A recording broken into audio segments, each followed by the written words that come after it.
बाप्पाची तयारी मस्त चालू आहे. काय रे, आलास तू? हात कोणी मारला? अरे मीच बोलतोय, तुझा बाप्पा. बाप्पा तू बोलतोस?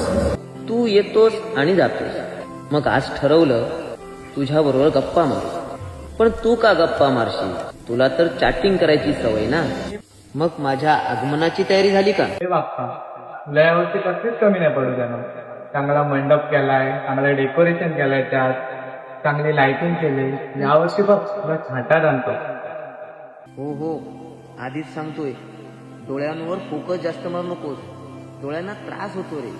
आणि आरतीमध्ये धूप कमी टाका, तो नाकात जातो आणि मला त्रास होतो.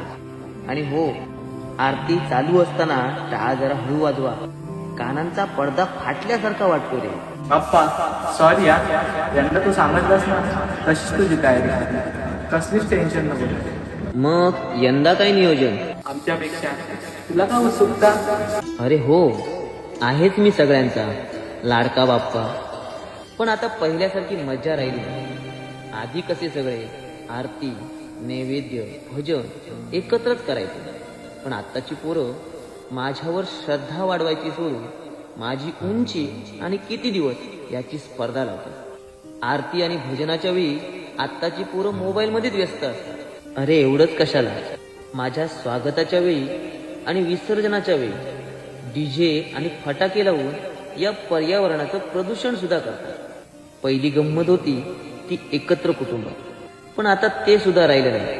आता अरे माझी वर्सल सुद्धा करतात. हे बाप्पा सॉरी या.